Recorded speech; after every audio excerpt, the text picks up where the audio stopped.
जय गुरु जी, शुक्राना गुरु जी। गुरु जी आप जी का लख लख शुक्राना जो आप मुझसे शिव पुराण की सेवा ले रहे हैं और इसे संगत तक पहुंचाने की कृपालता कर रहे हैं। आप जी के हुक्म के बिना तो हम एक शब्द भी नहीं बोल पाते, ना ही पढ़ पाते हैं, ना ही रिकॉर्ड कर पाते हैं। तो गुरु जी ऐसी सेवा अनंत काल तक लेते रहिएगा। ओम नमः शिवाय, शिव जी सदा सहाय। ओम नमः शिवाय, गुरु जी सदा सहाय। जय गुरु जी, वाहे गुरु जी। ओम नमः शिवाय, शुक्राना गुरु जी। अगला अध्याय शुरू। यज्ञ दत्त कुमार को भगवान शिव की कृपा से कुबेर पद की प्राप्ति तथा उनकी भगवान शिव के साथ मैत्री। सूत जी कहते हैं, मुनीश्वरों, ब्रह्मा जी की ये बात सुनकर नारद जी ने विनय पूर्वक उन्हें प्रणाम किया और पुनः पूछा, भगवन भक्तवत्सल भगवान शंकर कैलाश पर्वत पर कब गए और महात्मा कुबेर के साथ उनकी मैत्री कब हुई? परिपूर्ण मंगल विग्रह महादेव जी ने वहाँ क्या किया? ये सब मुझे बताइए। इसे सुनने के लिए मेरे मन में बड़ा कौतूहल है। ब्रह्मा जी ने कहा, नारद सुनो, चंद्रमौली भगवान शंकर के चरित्र का वर्णन करता हूँ। वे कैसे कैलाश पर्वत पर गए और कुबेर की उनके साथ किस प्रकार मैत्री हुई, यह सब सुनाता हूँ। काम्पिल्य नगर में यज्ञदत्त नाम से प्रसिद्ध एक ब्राह्मण रहते थे जो बड़े सदाचारी थे। उनके एक पुत्र हुआ जिसका नाम गुणनिधि था। वह बड़ा ही दुराचारी और जुआरी हो गया था। पिता ने अपने उस पुत्र को त्याग दिया। वह घर से निकल गया और कई दिनों तक भूखा भटकता रहा। एक दिन वह नैवेद्य चुराने की इच्छा से एक शिव मंदिर में गया। वहां उसने अपने वस्त्र को जलाकर उजाला किया। ये मानो उसके द्वारा भगवान शिव के लिए दीपदान किया गया। तत्पश्चात वह चोरी में पकड़ा गया और उसे प्राणदंड मिला। अपने कुकर्मों के कारण वह यमदूतों द्वारा बांधा गया। इतने में ही भगवान शंकर के पार्षद वहां आ पहुंचे और उन्होंने उसे उनके बंधन से छुड़ा दिया। शिवगणों के संग से उसका हृदय शुद्ध हो गया था। अतः वह उन्हीं के साथ तत्काल शिवलोक में चला गया। वहां सारे दिव्य भोगों का उपभोग तथा उमा महेश्वर का सेवन करके कालांतर में वह कलिंगराज अरिंदम का पुत्र हुआ। वहां उसका नाम था दम। वह निरंतर भगवान शिव की सेवा में लगा रहता था। बालक होने पर भी वह दूसरे बालकों के साथ शिव का भजन किया करता था। वह क्रमशः युवावस्था को प्राप्त हुआ और पिता के परलोक गमन के पश्चात राज सिंहासन पर बैठा। राजा दम बड़ी प्रसन्नता के साथ सब और शिव धर्मों का प्रचार करने लगे। भूपाल दम का दमन करना दूसरों के लिए सर्वथा कठिन था। ब्राह्मण समस्त शिवालयों में दीप दान करने के अतिरिक्त वे दूसरे किसी धर्म को नहीं जानते थे।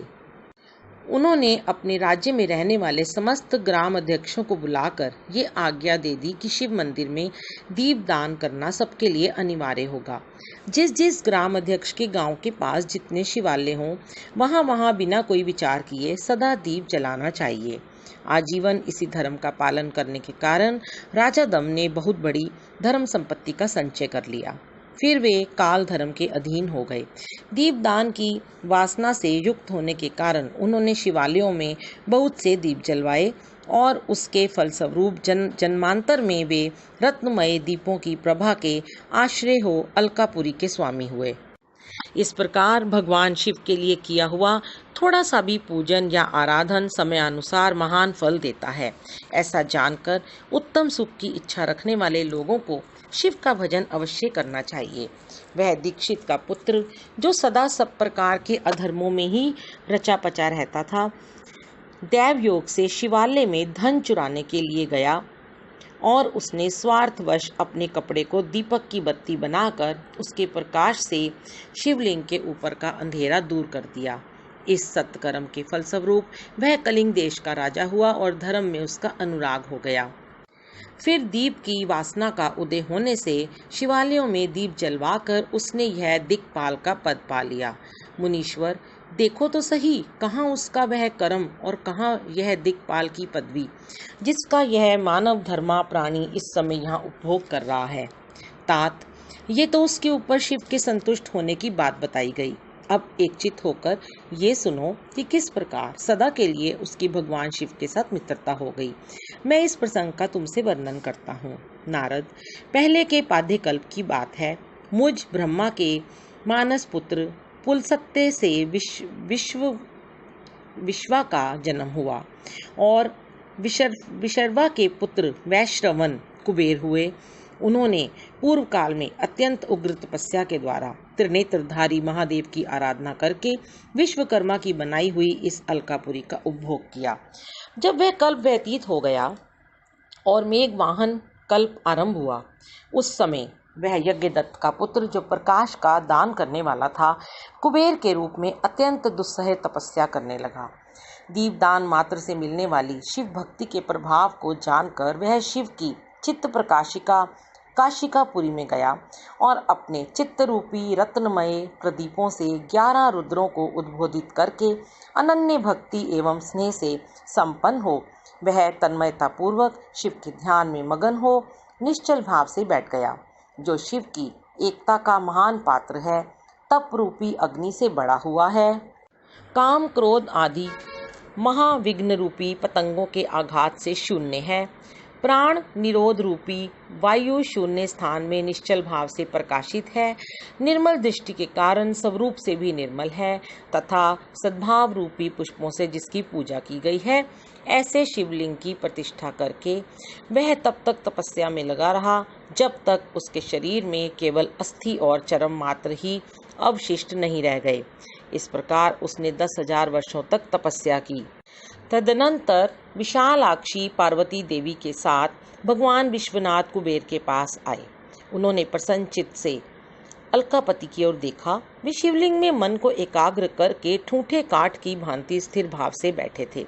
भगवान शिव ने उनसे कहा, अलकापते, मैं वर देने के लिए उद्यत हूँ, तुम अपना मनोरथ बताओ।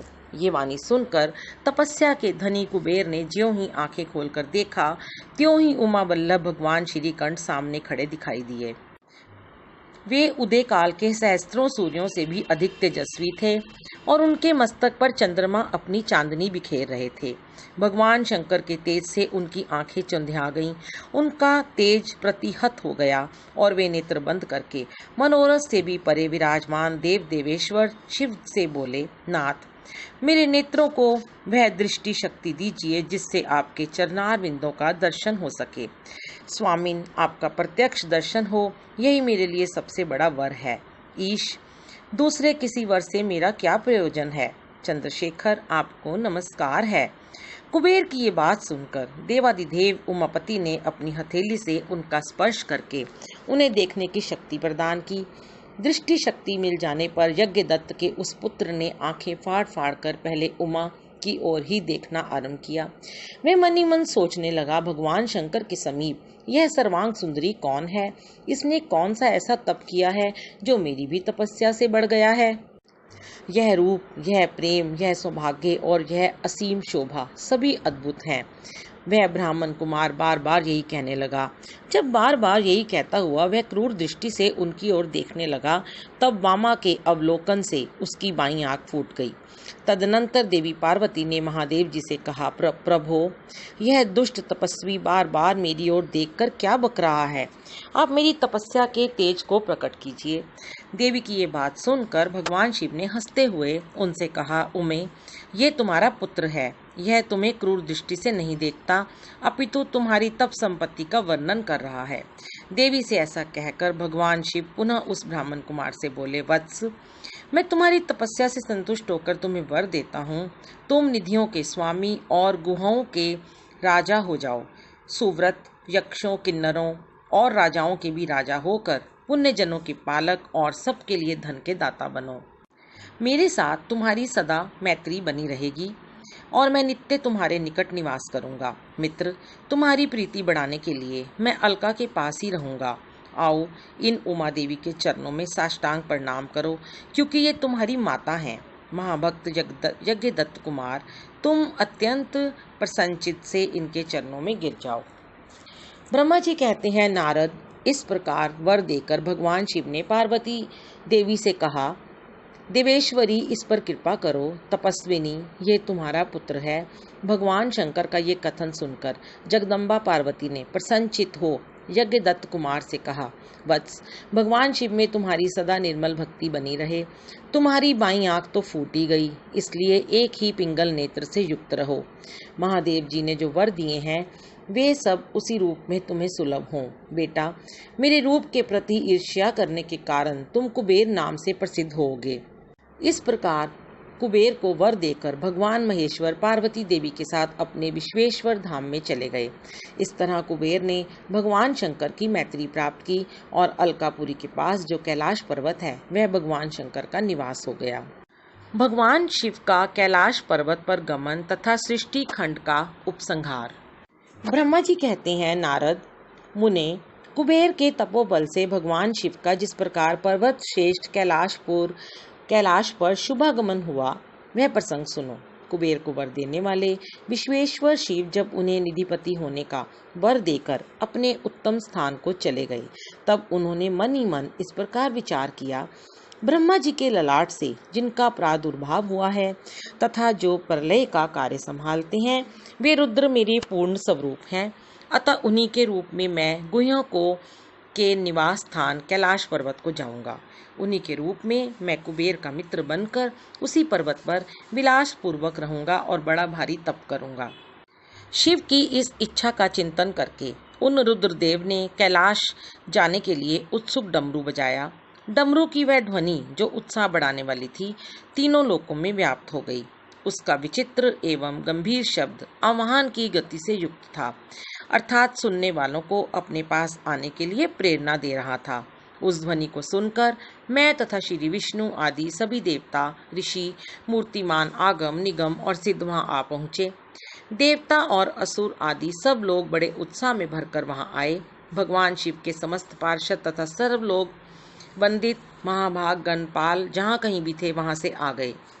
इतना कहकर ब्रह्मा जी ने वहां आए हुए गणपालों का नाम उल्लेख पूर्वक विस्तृत परिचय दिया। फिर इस प्रकार कहना आरंभ किया, वे बोले, वहां असंख्य महाबली गणपाल पधारे। वे सबके सब सहस्त्रों भुजाओं से युक्त थे और मस्तक पर जटा का ही मुकुट धारण किए हुए थे। सभी चंद्रचूड़, नीलकंठ और त्रिलोचन थे।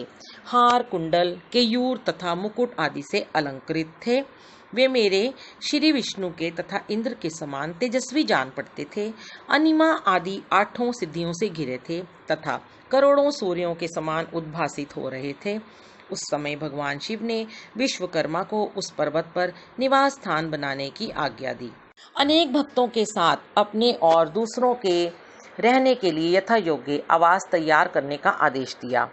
मुने, तब विश्वकर्मा ने भगवान शिव की आज्ञा के अनुसार उस पर्वत पर जाकर शीघ्र ही नाना प्रकार के ग्रहों की रचना की। फिर श्री हरि की प्रार्थना से कुबेर पर अनुग्रह करके भगवान शिव सानंद कैलाश पर्वत पर गए। उत्तम मुहूर्त में अपने स्थान में प्रवेश करके भक्तवत्सल परमेश्वर शिव ने सबको प्रेम दान दे सनात किया। इसके बाद आनंद से भरे हुए श्री विष्णु आदि समस्त देवताओं, मुनियों और सिद्धों ने शिव का प्रसन्नता पूर्वक अभिषेक किया। हाथों में नाना प्रकार की भेंटें लेकर सबने क्रमशः उनका पूजन किया और बड़े उत्सव के साथ उनकी आरती उतारी। मुने, उस समय आकाश से फूलों की वर्षा हुई जो मंगल सूचक थी। सब और जय जयकार और नमस्कार के शब्द गूंजने लगे। महान उत्साह फैला हुआ था जो सबके सुख को बढ़ा रहा था। उस समय सिंहासन पर बैठकर श्री विष्णु आदि सभी देवताओं द्वारा की हुई यथोचित सेवा को बारंबार ग्रहण करते हुए भगवान शिव बड़ी शोभा पा रहे थे। देवता आदि सब लोगों ने सार्थक एवं प्रिय वचनों द्वारा लोक कल्याणकारी भगवान शंकर का पृथक पृथक स्तमन किया। सर्वेश्वर प्रभु ने प्रसन्न चित्त से वह स्तमन सुनकर उन सबको प्रसन्नता पूर्वक मनोवांछित वर एवं अभीष्ट वस्तुएं प्रदान की। मुने, तदनंतर श्री विष्णु के साथ मैं तथा अन्य सब देवता और मुनि मनोवांछित वस्तु पाकर आनंदित हो भगवान शिव की आज्ञा से अपने अपने धाम को चले गए। कुबेर भी शिव की आज्ञा से प्रसन्नता पूर्वक अपने स्थान को गए। फिर वे भगवान शंभु जो सर्वथा स्वतंत्र हैं, योग परायण एवं ध्यान तत्पर हो पर्वत प्रवर कैलाश पर रहने लगे। कुछ काल बिना पत्नी के ही बिताकर परमेश्वर शिव ने दक्ष कन्या सती को पत्नी रूप में प्राप्त किया। देवर्षि फिर वे महेश्वर दक्ष कुमारी सती के साथ विहार करने लगे और लोकाचार परायण हो सुख का अनुभव करने लगे। मुनीश्वर, इस प्रकार मैंने तुमसे ये रुद्र के अवतार का वर्णन किया है, साथ ही उनके कैलाश पर आगमन और कुबेर के साथ मैत्री का भी प्रसंग सुनाया है। कैलाश के अंतर्गत होने वाली उनकी ज्ञानवर्धिनी लीला का भी वर्णन किया, जो ईलोक और परलोक में सदा संपूर्ण मनोवांछित फलों को देने वाली है। जो एकाग्रचित हो इस कथा को सुनता या पढ़ता है, वह इस लोक में भोग पाकर परलोक में मोक्ष लाभ करता है। रुद्र संहिता का सृष्टि खंड संपूर्ण। जय गुरु जी, शुक्राना गुरु जी, जय गुरु जी। जय गुरु जी, शुक्राना गुरु जी। गुरु जी आप जी का लख लख शुक्राना, जो आप मुझसे शिव पुराण की सेवा ले रहे हैं और इसे संगत तक पहुंचाने की कृपालता कर रहे हैं। आप जी के हुक्म के